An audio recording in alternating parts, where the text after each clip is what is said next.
Purpose. I tell people all the time that you were created on purpose for a purpose. You know, it might have surprised your parents that you showed up here, but you were no surprise to God. He already had your life in his heart. So take some time today, spend some time with your Father. Make sure you seek him for what your purpose is. And I promise you that the thing you're looking for in the universe is already inside of you. The gift of life and purpose, God has already put inside of you. And let me tell you, the best days that you live in your life will be those days where, number one, you're in God's will. Number two, living your purpose that he put you here for.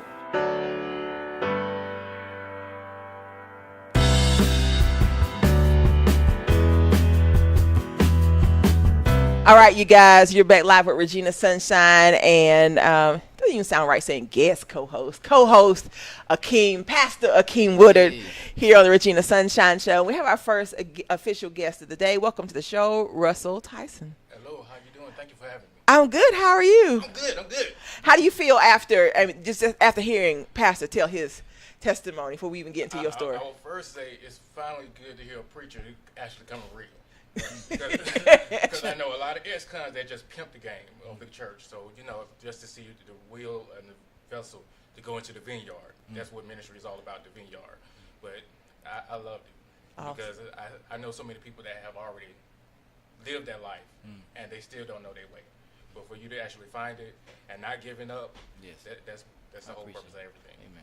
Well, we thank you for being here. I like to mention how I met someone. I think this is the first time we've officially met face to face, but I guess like social media relationships, which kind of makes you feel like you know people before you know them these days, because you spend time. You know what I'm saying on social media. But I want you to tell our audience a little bit about who you are and what you do. Who I am? I'm Russell Tyson. I'm a playwright here in Atlanta. Writer, director, producer, graphic designer, web designer, event planner. I do a lot of stuff here in Atlanta.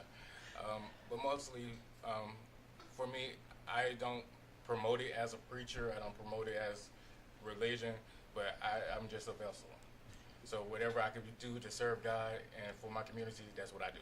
The community I came from, which is Pittsburgh here in Atlanta, every day was a death. And every time I turned around, my house was part of the crime scene. But I wasn't part of it. But it was my village that kept me out of it. To say, let me show you something else. Let me show you this. Let me show you that. Let me show you this. And from there, I never understood why. I want to sit outside and play basketball. And I want to learn this stuff. I wanted to learn the streets. But my community, they saw something in me. And that's what it takes today for us to see something in somebody else. So this is the product of what you're trying to do. Like, I never had time for the streets. So that's actually how I actually kept out. This is so perfect. It's so divine. Okay. Pittsburgh was unique though, because it was territorial. It was territorial, but one thing about Pittsburgh, they took care of their own. And you know, I don't mention any name, but he also took care of the area over there. And he done his thing, but he also made sure that Jane Watkins or haircut? Yeah. But he made sure the elderly was okay. You couldn't go over there and rob no elderly woman or beat a child and think you're going to walk out of there and be okay. I don't care how hard you were. Pittsburgh really was, it was unique. Rob each other. But you can come in there and harm the people there. So they had a sensibility. They done their thing, but it was different, unique from a lot of different other places. So how would you, in growing up in their environment, did you get pulled into it for a moment, or you was always on the outside of that? Well, one thing I would say about Pittsburgh, from my experience, I can't say from everybody else's, but a lot of people say Pittsburgh was their hood. Pittsburgh was my community, because I never seen a single mother without. I never seen a senior citizen house needed repaired. I didn't know what government assistance was, because we took care of each other. So if you didn't have, it was no problem, because everybody knew each other. So in my environment, I would say with Pittsburgh, the unity that we once had, which I feel has disappeared, because we was segregated in our own community. If you did drugs and everything else, we gave you your own area. So you stay right back there. You come out on the streets, something's gonna happen to you. But we call it the crack. But once they tore that wall down, now we see all the drugs. Now we see all the prostitution. Now we see all this different stuff. And therefore, the kids got to walk past this. But when they had that fence up, we couldn't see nothing behind that fence. But if you brought it out, the leaders, no matter, and that's why I say a lot of the people they considered negative was absolutely the positive. Because the drug dealers took care of the youth, the principals took care of the community. I didn't know what dropout was. If you missed school and they saw you getting in the principal car, the drug dealer car, they taking you to the school. You ain't missing no day. Wow. So that's the community I knew. Yeah, that's what I'm saying. Yeah, it was different from a lot. What's different now? Like you said, we lost that.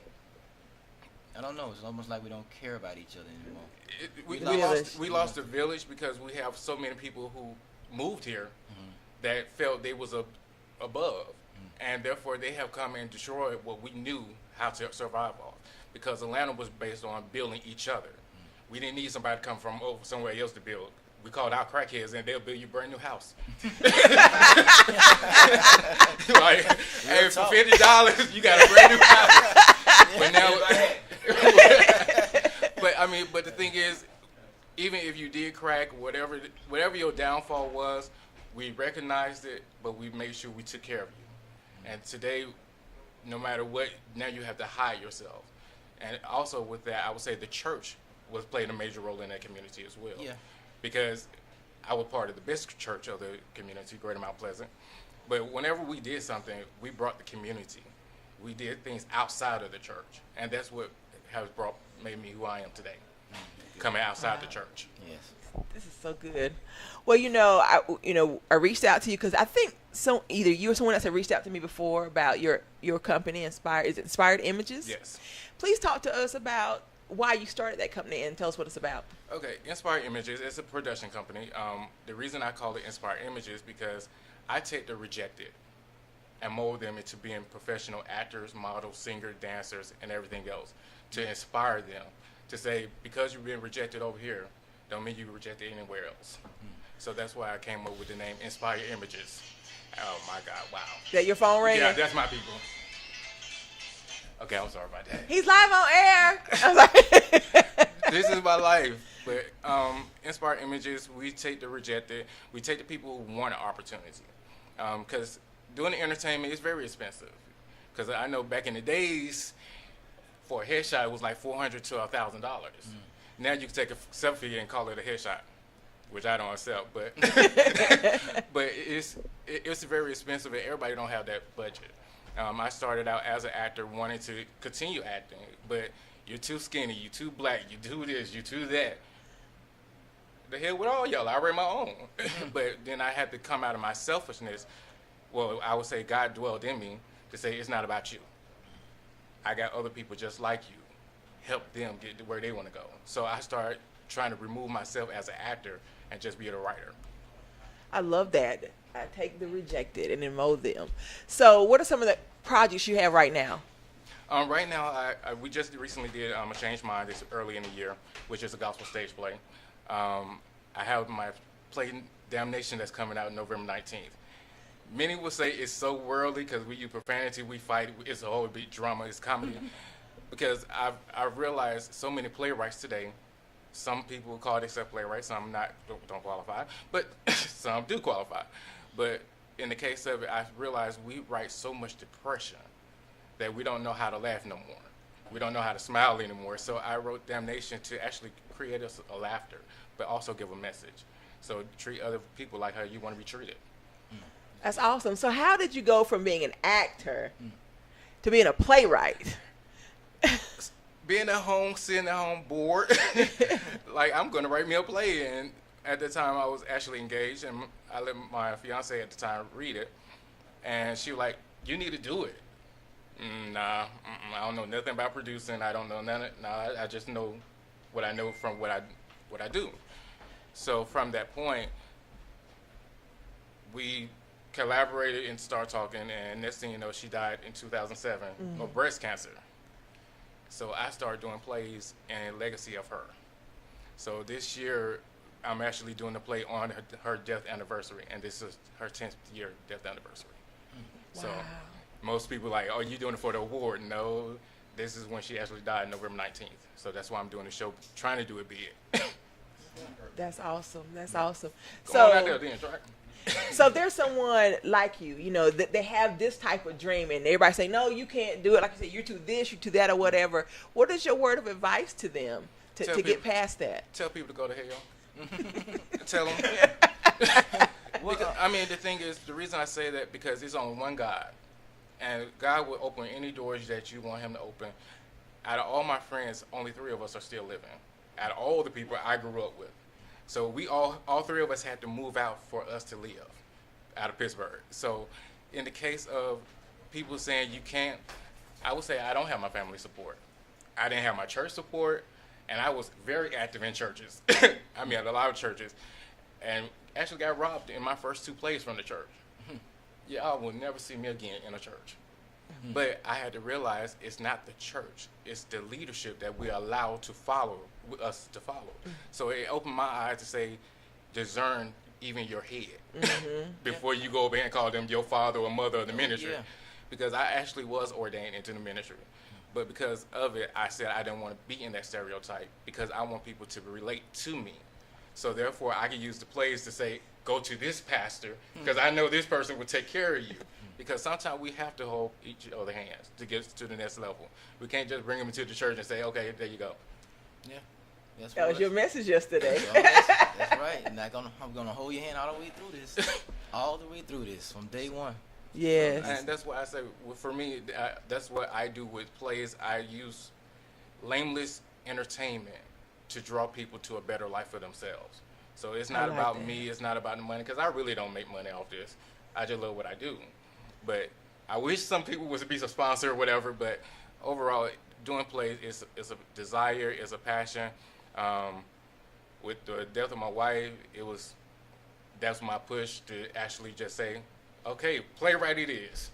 No more acting. Y'all can have it. Only time you'll see me on stage is if I'm fulfilling a role. But other than that, I'm not interested in acting. So tell our audience about, the date, the time, how they can get the tickets for your next show. Okay. Well, Damnation is about a woman who killed her husband for his money and how she treat people. But what goes around comes around. But the play is going to be November 19th at the Atrium, located 5479 Metropolitan Memorial Drive, Stone Mountain.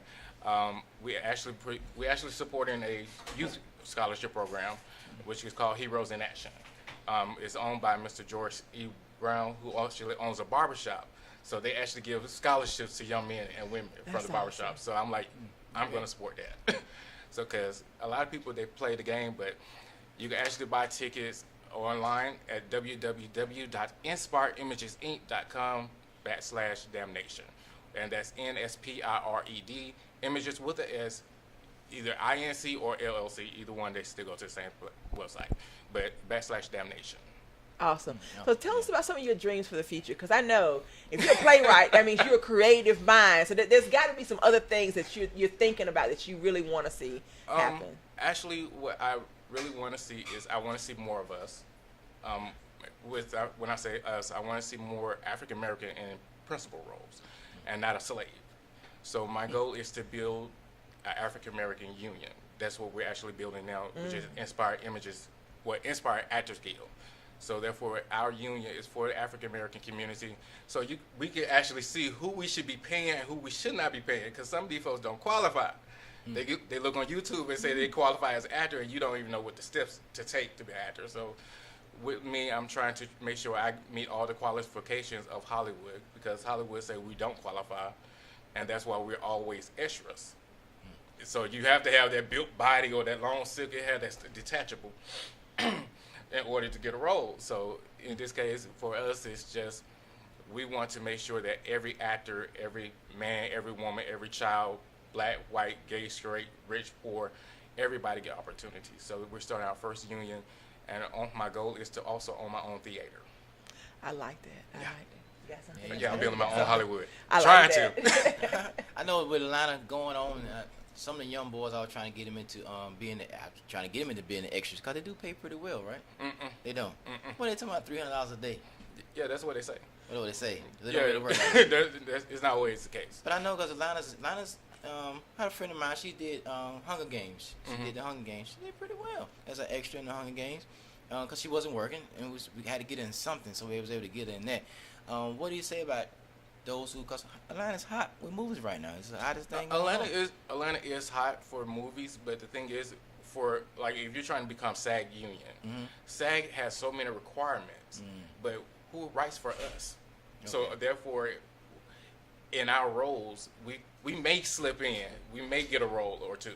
This is only my opinion, but we may get a role or two. But in the case of when we actually looking for gigs, yes, you could be an extra. Hopefully, you could get picked up from extra to become a supporting, become a feature, to become a principal. But in the case of it, it's not always the case. It's gonna be an so, but the thing is, be prepared for it. Know the game before you actually just say, "Oh, I'm an extra. Put me in to be a star." Because if I say stage left and you go the wrong way, you're fired automatically. And I'm going to tell everybody else I know. Don't use them because they don't know what they're doing. Okay. So it's a small network, but it's a large network, but it's a very small one. And we could actually help or build, no matter how small the person you think they are or how big they are. A person can really hurt your career. Okay. So are you, I know you got Damnation on November the 19th. What ages of people do you have working inside Inspired Images? Do you have the full range? Full range. Well, Damnation, the youngest person is 6 years old, who is starring Crystal. The oldest person, I don't know who the oldest person is. I can't think of who the older person. But, I mean, it's all different people. From young to old to skinny to big to white to everybody. Everybody's involved with this project. So that's what I love about it, because it's all about stereotyping. And that's what a lot of us need to lay back on, because we're blocking what God's trying to do. Because we're too busy looking at what people have and don't have. And God's trying to do a new thing, but we're in the way, so. Well, it didn't escape me that it says here that you were a singer. That didn't escape me. I saw. Did you know that, Jack? Did you know he was a singer? See, that is in his bio right here. Oh, you gotta turn your mic on, Jack. You know what that means? Yeah. So. I don't believe it. I gotta hear no. Yeah. Oh. And I didn't know that, and I've seen your stuff on Facebook, and this is the first time I saw anything. Russell has sung and toured with Katamos singers as their lead vocalist and dancer. Lead vocalist and dancer, Jack Trey. That's what it says. Dancing, man. Who wrote that for you? They didn't ask you nothing before they just started writing? Man, go on YouTube. It's on there. Facts. That's facts. Oh, they facts? You want to sing something for us? No, I mean, I studied opera at Douglas High School under Miss Nancy Bishop. Look at his face. See, you learn something new about people all the time when they come sit in this chair. Yeah, I've been kicked out of the best school. Well, I was trained by the best opera teacher, Miss Nancy Bishop. But yeah. Oh, we would love to hear something. We're serious. We are serious. We are so serious. Ave Maria, gratia plena, Dominus tecum. Wow! He's for real, And Jack! it wasn't nobody singing on the outside. He was moving his lips. I'm gonna let you know that now. That was awesome. It's so unexpected. Go ahead, Jack. Don't film that. Don't y'all share that with Just think nobody. you wasn't looking there. You know, you just heard it. You know, Yes. who is this white guy? Oh yeah. That's why, you know, he had some people looking at him. That ain't him singing. Jack got something playing in the background. Yeah, I'm hitting them notes like I'm really singing. That good though. I ain't that. Awesome, Russell. We learned something new about Aakeem today. We learned something new about Russell.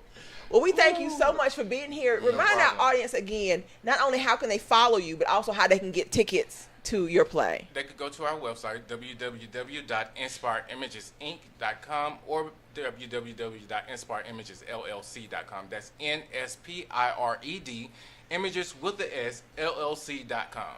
And they can purchase their tickets on our event page. Everything's connected.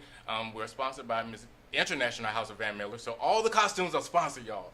Yeah. That's a good thing. That's right. I know that's when you think you arrived. You got an international designer. That's what's up. We actually have our own makeup artists, our own hairstylists, so all these aspiring actors are going to get the experience of celebrity life. That's awesome. Oh, you got to check out our VIP. It's going to be off the chain. Well, make sure you tag us as you're sharing gotta be information. there. Yeah. About the play, because I'm like, Jack Church sounds like a good space for us to be in. November the 19th. See, I've been trying to get Jack to come to one of my plays for the longest. Jay, I'm let you talk that. Don't take it personal, bro. I promise you. Oh, I already know you. Overbooked. I already know the schedule. Overbooked. Overworking on the page, bro. Yes. Trust me. You already know. I know. Well, we thank you so much for being Thank you. here and sharing your heart, and continue to do great work. It's I'm always trying. good to see someone who's working with those who really are aspiring to do something and maybe don't have anybody else to be there for them. So we thank just you. Don't judge me based on Facebook. I just like controversial stuff because I cuss you out real quick, but it's all entertainment. You being real. You being Being real. real. All right, you guys, you're back live with your girl Regina Sunshine and my co-host, Pastor Aakeem Woodard, here on the Regina Sunshine Show. We have our second guest of the day, second and final guest. I know y'all don't know what to do with that. Here on the show, Miss Nikki Roberts. Welcome to the show. Thank you for having me. It's so good to have you here. Yeah, so good to be here. I like to mention how I met someone. I met you at my birthday party. Yes.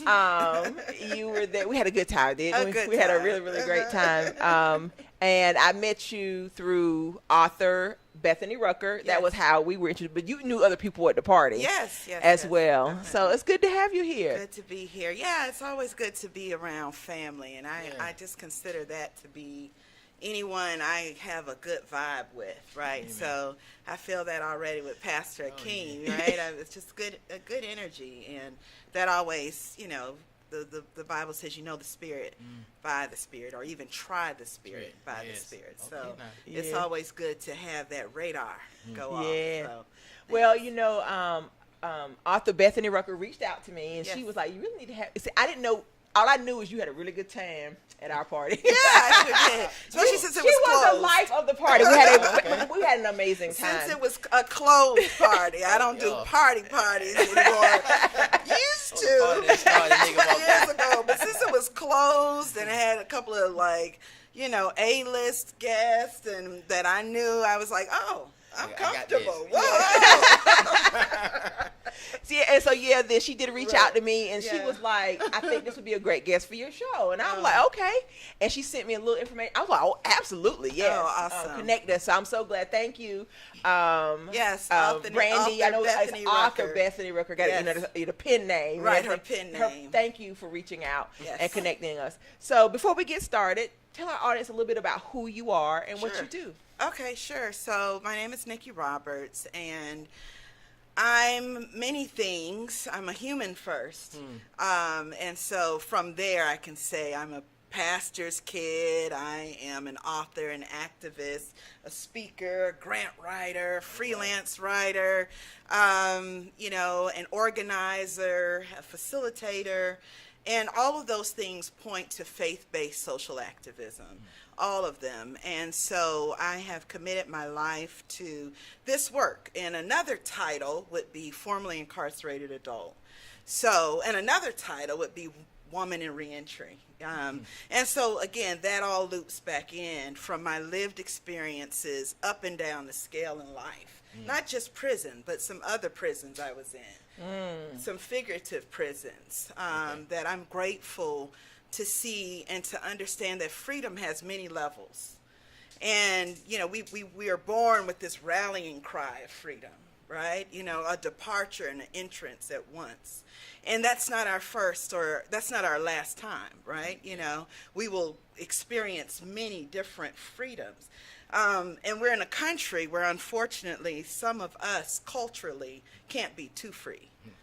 I think of Sandra Bland, having a right to even smoke a cigarette in her own parked car, right? And then how that went, not knowing if it led to her tragic end or not. But so I'm always in this tension, being here in Georgia, where I served 10 years in Georgia's DOC, Department of Corrections, and as an activist here, what that looks like, what it really looks like, right? It's kind of trendy for liberals to be liberal on social media with hashtags, but it's interesting to see their lives on the inside. It's interesting to be the only, either African American or formerly incarcerated adults in many spaces.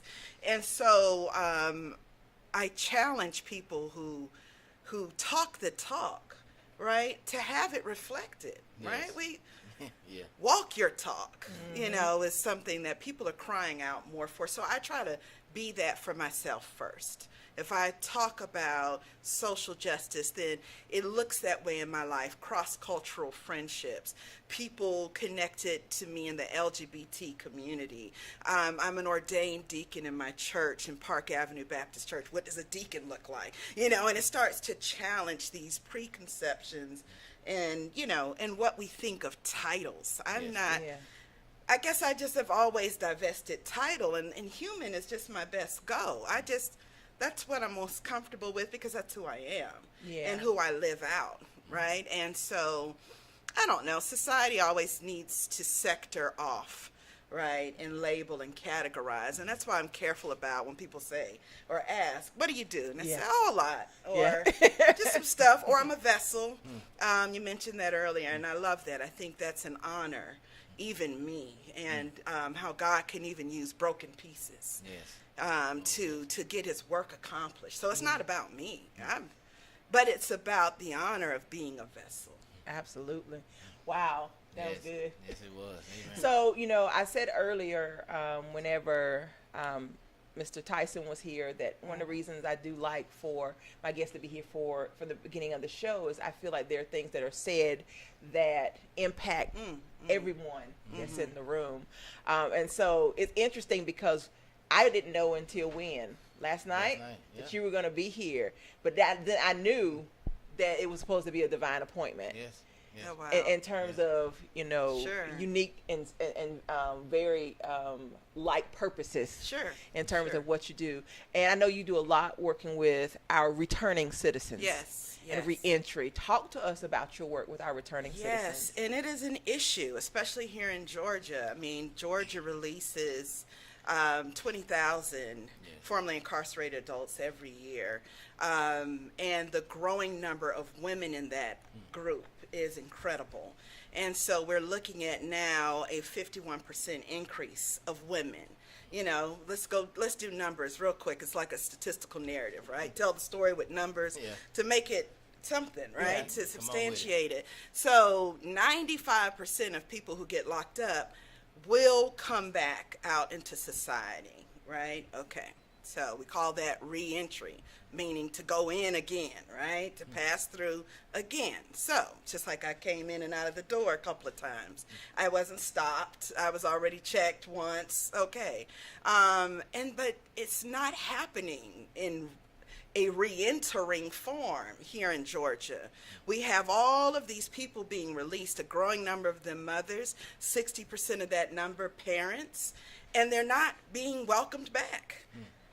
They're being rejected from voting booths, from housing, from education, especially from employment, in a very disdainful, stigmatized way. Oh, you've been to prison? Rejection. Where's the reentry?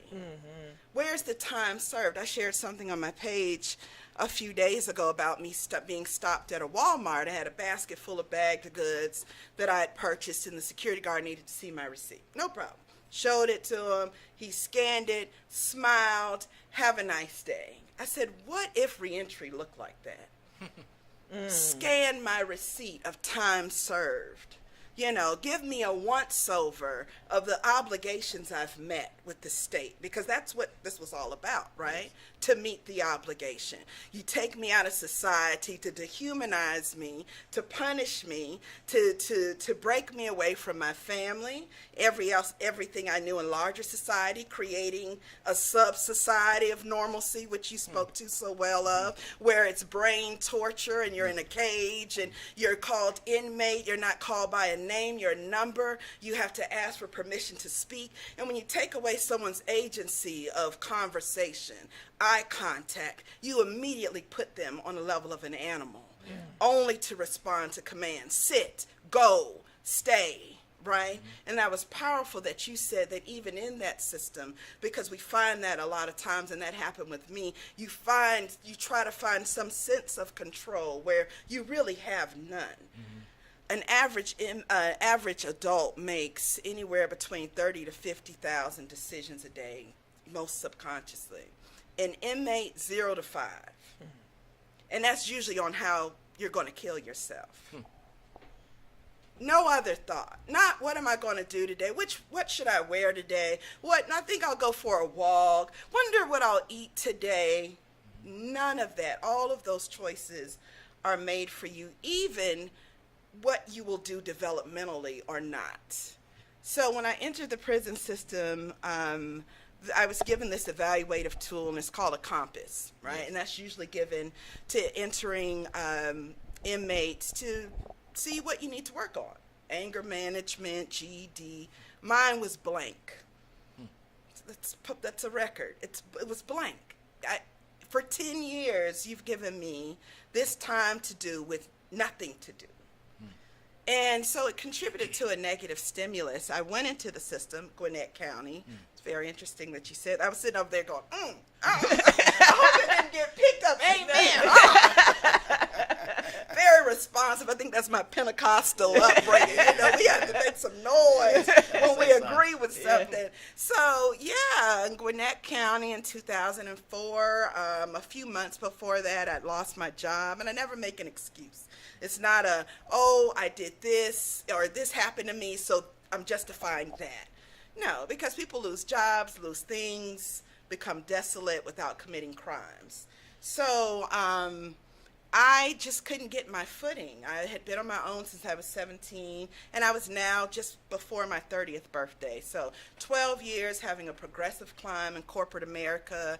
I'd studied at Clark Atlanta University, and I was a journalist, and it looked very promising until, I went from working at Georgia Tech University to South Trust Bank Corporation. Unguided and ambitious, and a lot of times ambition without a goal is just greed. That's good. I never heard that before. Go ahead. Come on now. Go ahead. You got a little Pentecostal in you too, Regina. But really, so I was just, anyone that knew me at that time, I was a go-getter, but it was just a lot of getting. It was just that, I got that, now I get that. And then society pushes that for you, right? It pushes, the ideal success is materialism, is job identity, and so my circle, that we were always in a one-up, not competitive in a negative way, but, you did that? Oh, well, I did this. You got that job? Oh, well, I got this, and so our lives began to mirror that at 20-something years old in the 90s when the economy was strong, and, we were just very full of ourselves. And middle market mentalities are law-breaking mentalities to begin with. That's a whole nother social science to break down, because you're trained to reach for something and to get it. Yes. You're trained for that. You don't come back empty-handed. What do you mean?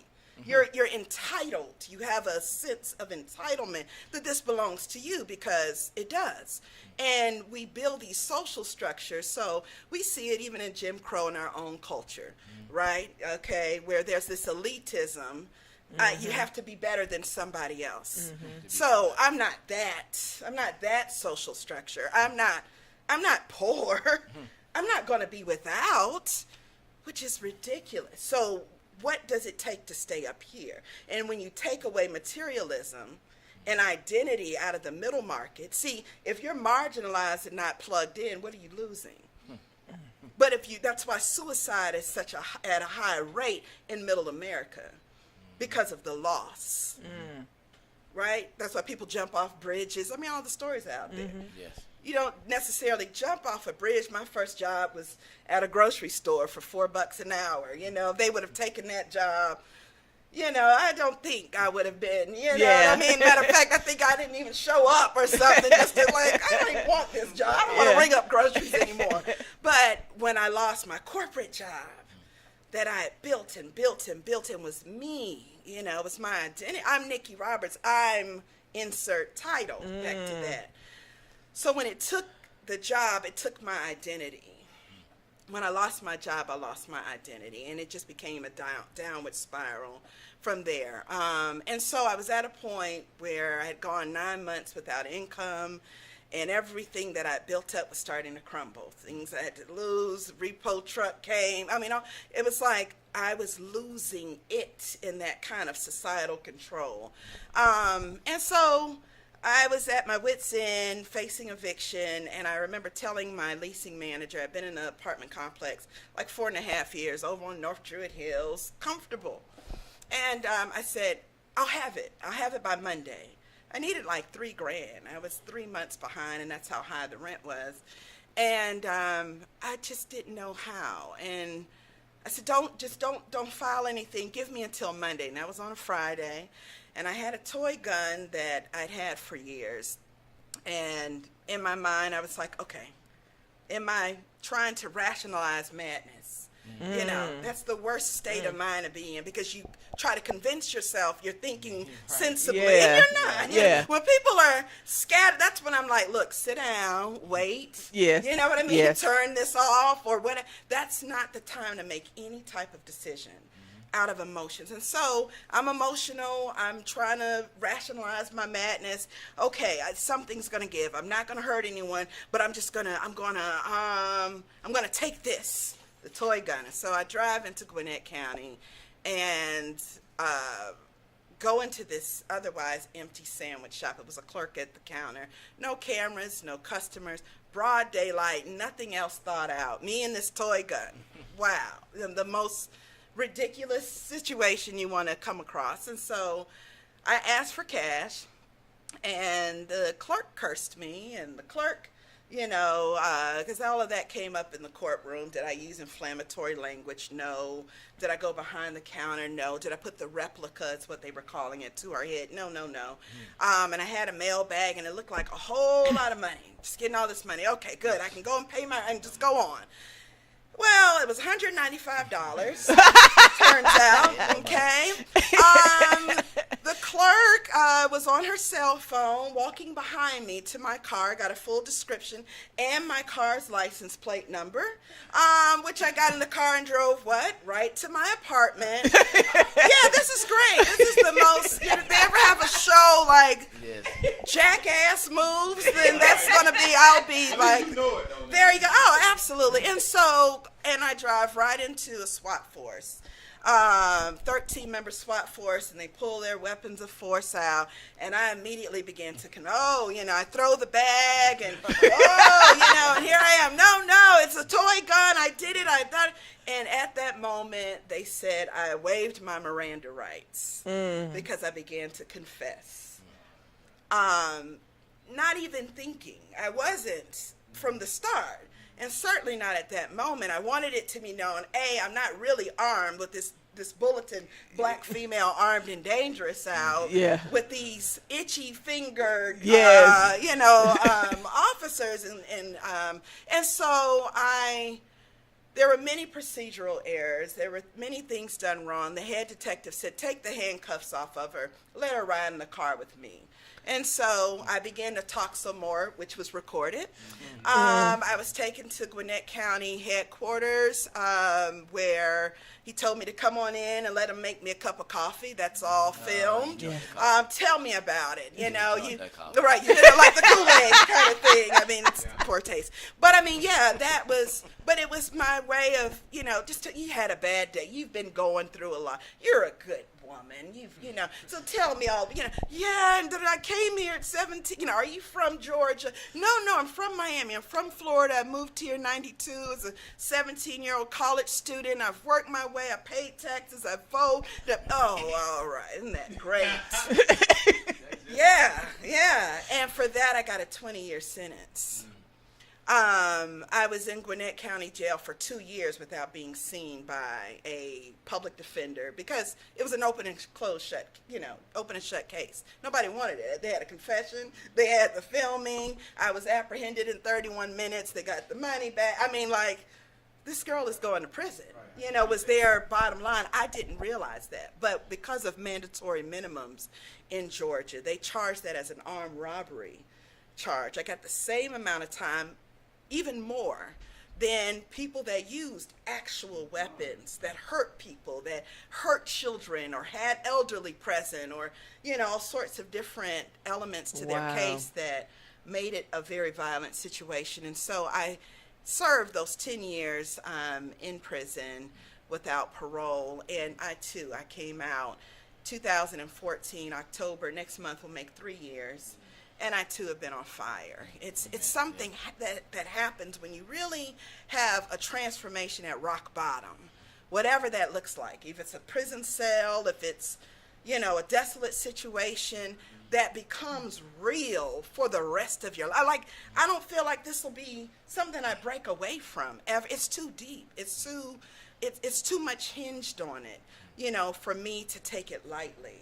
And so I've since been approached by certain officials that have wanted me to speak to the transformative power of prison. And I said, after some prayer, and, you know, but I said, well, all transformation isn't good now, is it? Because prison does have transformative power. And so, you know, but I'm not a product of that. I'm a product of prayers. I'm a product of will. I'm a product of nevertheless, you know, not because of it, because if I gave myself over to prison, as you said, I wouldn't even be relevant. I don't even think I would be alive. Wow, that was powerful. Yeah, I'll let you take this. Yeah, she's definitely right, there's a certain stock of person that survives the environment and able to move forward. I would say leaders lead and followers follow. And there's the leaders are they're in that fire. They're horned in a certain type of way, and then they come out. So yeah, I have never seen a prison transform anybody. Right. That's what I always feel. Not for the good. Never. Right. Not for the good. I see people transform in that environment because the judge. See, the judge didn't give us time. He can't. At the same 24 hours I spent in prison with the same 24 hours you spent on the free. So we had the judge can't give me a teacher, gave me a place to spend time in. So however I spent that time was based on me. So we still said, you can't give me no time, Judge. God, you can't give me 24 hours. God already gave me 24 hours. I just gave me a place to do it in. Now how I choose. And now you're right. When you hit rock bottom, I think people look at rock bottom, you think about a bottle, don't you? When people at the bottom of the bottle, hit the bottom of the barrel, bottom of the bottle. And most of the time, you look at the bottom, the only person you see is yourself. So I think when you hit rock bottom is when you really see you, who you are. I know when I first saw myself, I kind of like hated the person that I saw looking back at me. Because that's who my mama had. Yeah. Who is this? Right. Looking at me like this. Right. And the face looking at me said, I'm you. I said, no, you're not. Right. And I think, like you said, we hit something happening there. Right. I think you saw what society had been trying to shape and form you in. Sure. You said, no, not me. Yeah, when you lose all those things, right? And all of the, again, titles come with lived out expectations, right? You know, you start, like even with me and my family, I have a big family, daughter of a Pentecostal pastor, a PK. There's already a perception. I was born into an image to uphold. Born into Christianity that I never discovered for myself. I couldn't walk the sinner's aisle in my mother's church. I stood up at the front to help the others, right? I mean, and so I had so much baggage. Either born into, self-placed, imagined, you know, but it was a whole lot. And I got to a point where all I could see was me. Because at first, I was the one, and I have to full disclosure. Go ahead. I'm enjoying this. I'm enjoying it. Go ahead. I was the one in prison, like, I don't belong here.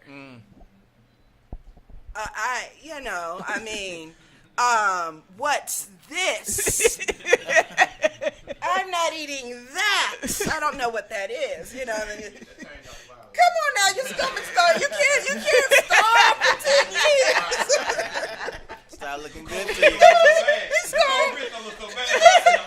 It's not moving, is it? Okay, you know, you gotta get to that point where, I mean, you talk about being humble. That's another thing. I've been around since I've gotten out, and I've been back around familiar people who've never been broken. I can see it now so much different. Oh, I remember those chips on my shoulder. Oh, I remember what I said I'd never do. And, oh my God, I'd die if I didn't have my car. Be careful of what you say.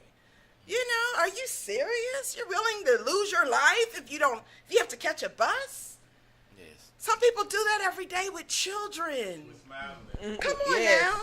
And even when I got out and I didn't have a car, I started talking to people on MARTA.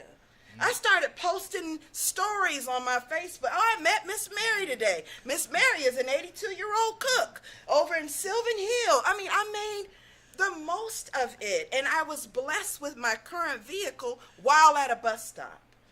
That's the truth. Someone recognized me from a speaking engagement.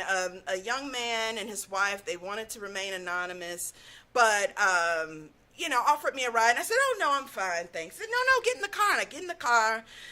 And he said, you know, how's it going? I said, oh, it's going. And he's driving. He said, wow, you don't have a car? I said, oh, no, not yet. I'm still rebuilding. He said, that's great. You know what I'm thinking? Now, wait, you must not know about MARTA. You know, it takes an hour to go 2 miles. So, you know, but I'm like, okay. And he said, this is your car. So now I'm really like, okay, I need to roll out. Right, like, what? Okay. And so he said, no, just hear me out, Nikki. Someone gave this car to my wife and I, and we have a new car, and we don't want 2 cars, but I was just praying to God, who could I give this car to? Yes. Since this car was given to me, this is the God honest truth. No, yeah, it comes like that. Yeah. Can you believe comes it? like that. Yes. Standing at the bus stop. So had I had that mentality of what I was too good for, I wouldn't be a car owner. Yes. Now. No debt. You know, and I thank God for that. I mean, I really, truly do, and I give God the honor. It's nothing about bragging. But when you've gone through, the Bible says you'll overcome by the blood, or they overcame by the blood of the Lamb and by the word of their testimony. It's power and release when you begin to be real and share with people, you know, that you're not too good for this, or God can bless you with that, or if you just make the first step, faith without works is dead. You know, at least I said, okay, I'm going to go out here and try. I didn't think that was going to be a day I'd get a car. Yes. You know, but I had a mentality that what I deserved. I want to get away with no car. Right. Yeah, for real. I mean, and that's my whole thing is like, it's hanging on. It's been a couple of years, but I want to be able to bless somebody else with the car if I get another Bless a one. lot of people. Yeah. We one thing I question want to say to you is, a lot of people do come home and try to convince them they have changed, Huh. and that's very hard. Mm. You want to you live your life trying to convince everyone are not the same person that went back in, and that always results in you going back in. And so, because when I first got a job, I learned a lot of trades in prison. I'm making this job, making $15 an hour, building AC units. I'm building, I'm working overtime. Guy calls me in the office. He said, "King, I know what it was." He said, "Well, corporate said we can't keep you, but you're a good worker, and I'm so sorry. I'm so sorry." So I say, "It's okay." He jumped. Oh, wow. I said, "Bro, I just want to shake your hand." Wow. I said, "Thank right. you." Sure. He said, "Thank you. Thank you for the opportunity." That's it. Right. And I appreciate it. He said, "That's Yeah. it. What you gonna do?" I said, "Go find another job." Right. We're in the car, pull out a rent, and found another job that same day. Huh. Yeah, Wow. but here I go past him doing all this work. We go get a school. We try to go into school, Middle Grove High School. I'm gonna mention the name. We try to go to school to do church in the school. We pay this money to go in. We get $1 million insurance to cover anything we damage. They called me up in the last minute and said, "Oh, you can't have the school because of your background." Wow. Yeah, that's why we're not in the school.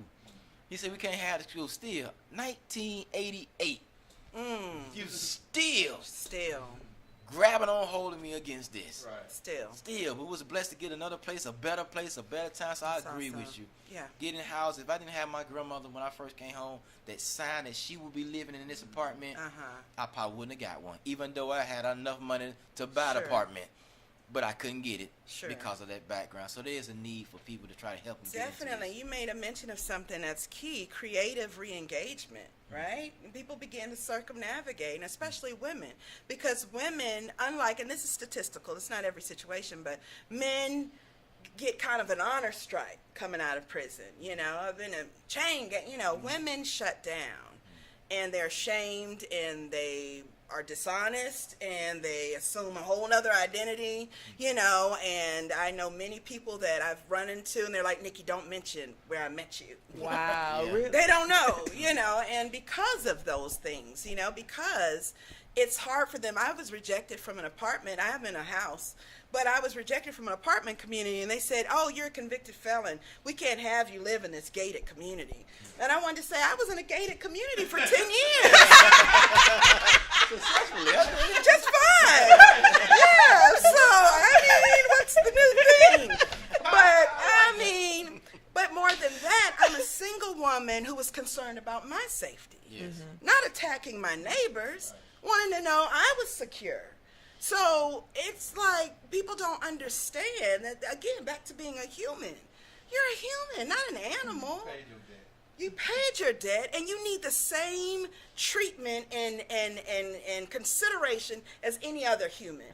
I needed the same safety, you know, or sense of it than other people, not to reoffend, you know. But so often, yes, disappointment comes from expectation, because people begin to get in this, especially when you're counting down 30 days and a wake up, you know, all that kind of thing, and the momentum builds, and you begin to, it's kind of, you know, this euphoria of when I get out, when I get out, when I get out, I'm going to da-da-da. When I get out, I'm going to even go to Burger King, something that now people are like, oh, that's trash. That one man's trash. Another man's treasure. That's what I'm saying. Wings and food that you can recognize, you know. But I mean, but seriously, these are these great things, and I hear of people even now say what they will do. And now that I'm aware and have my lived experience in reentry, I know what they cannot. So they want to adopt a child. I know you cannot. Yeah. They want to go into school and work with children. I know you cannot.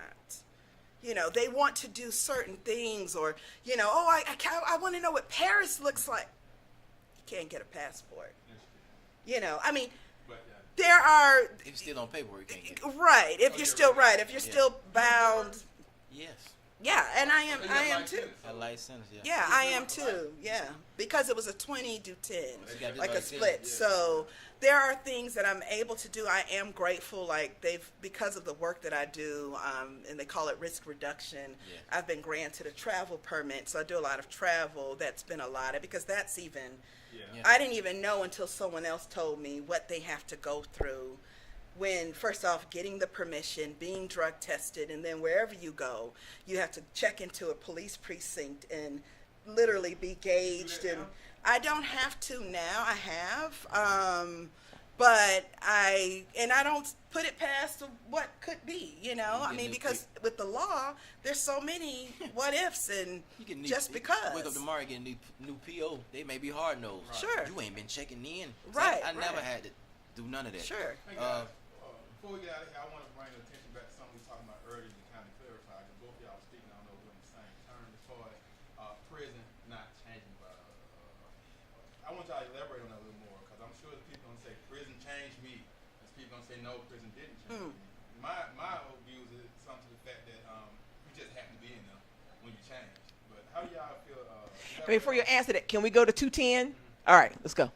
Okay, I can say this, and I'm not at all like demeaning the system. I respect the system, actually, and I respect the law. We have laws for a reason. And what I can say is that there are identification pathways into prison, or self-defeating behaviors, right? Relationship dysfunction, substance abuse, you know, and that's the biggest issue. Former, but still my president, Barack Obama, was the only sitting president to visit a prison and to really address, right, in person these issues, especially for nonviolent drug offenses. You have people who don't need prison, they need drug treatment. So, you know, I've done time with people that said, well, I've been clean for 5 years, you've been incarcerated for 5 years. And I'm not trying to be funny. The test is when you're back in it, you know, or around it. And I saw stuff, like I was at the transitional center my last year, and the buses went down into 5 Points, you know, which is a drug-known area. And I saw them, you know, some of them almost ODing, you know, that they didn't make it past that. They were too weak. You made mention of something earlier. You weren't ready yet before you went into a certain environment. Yeah. And that's the thing about it. So, I'm working with the Restorative Justice Initiative. I founded it and am facilitating it. But we have 9 therapists who have signed up to offer pro bono therapy sessions, because that prison doesn't have therapy. So when you start talking about changing outside of, seriously, it's spiritualism, which I totally promote. But really, how are you changing? Yeah. That identification pathway in with all of that, and you get locked up with it, and then they open up the gate. What's changed? But the location. Mm-hmm. And that's key. You made a mention of that. Nothing changes but your location. And that's why people will say that on one hand and then reject the other. I did go to Paris 20 years ago, had a week there. That didn't make me a Parisian. Mm. You understand what I'm saying? The people would scorn me if I came back with a French lilt, and started. They'd be like, but that's the same thing with prison.